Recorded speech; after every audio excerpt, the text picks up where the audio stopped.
नमस्कार दोस्तों, आपका हमारे चैनल पे स्वागत है। तो आइए आज की कहानी शुरू करते हैं। बहुत पुरानी बात है कि एक जंगल में एक गुरुकुल था जिसमें बहुत सारे बच्चे पढ़ने आते थे। एक बार की बात है, गुरुजी सभी विद्यार्थियों को पढ़ा रहे थे, मगर एक विद्यार्थी ऐसा था जिसे बार बार समझाने पर भी कुछ समझ में ही नहीं आ रहा था। गुरुजी को बहुत तेज गुस्सा आया और उन्होंने उस विद्यार्थी से कहा, अपनी हथेली को दिखाओ।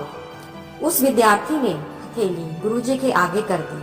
हथेली देखकर गुरुजी बोले, बेटा, तुम आश्रम में रहकर अपना समय बर्बाद मत करो, तुम्हारे भाग्य में विद्या की रेखा ही नहीं है। शिष्य ने पूछा, क्यों गुरुजी? गुरुजी ने कहा, तुम्हारे हाथ में विद्या की रेखा नहीं है। गुरुजी ने एक होशियार विद्यार्थी की हथेली उसे दिखाते हुए कहा, यह देखो, यह है विद्या की रेखा, यह तुम्हारे हाथ में नहीं है, इसीलिए तुम अपना समय बर्बाद मत करो और कोई और काम सीख लो। यह सुनने के बाद उस विद्यार्थी ने अपनी जेब में से एक चाकू निकाला जिसका प्रयोग वह रोज सुबह अपनी दातुन काटने के लिए करता था। उस चाकू से उसने अपने हाथ में एक गहरी लकीर बना दी। हाथ से खून ही खून बहने लगा। तब वह गुरुजी से बोला, मैंने अपने हाथ में विद्या की रेखा बना ली है गुरुजी। यह देखकर गुरुजी द्रवित हो गए और उन्होंने उसे विद्यार्थी को गले से लगा लिया। गुरुजी बोले, बेटा, तुम्हें विद्या सीखने से कोई ताकत नहीं रोक सकती। दृढ़ निश्चय और परिश्रम हाथ की रेखाओं को भी बदलने की ताकत रखता है।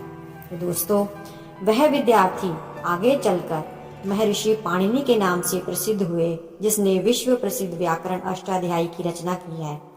इतनी सदियों बीत जाने के बाद भी विश्व की किसी भी भाषा में ऐसा पूर्ण व्याख्या का ग्रंथ अभी तक नहीं बना है।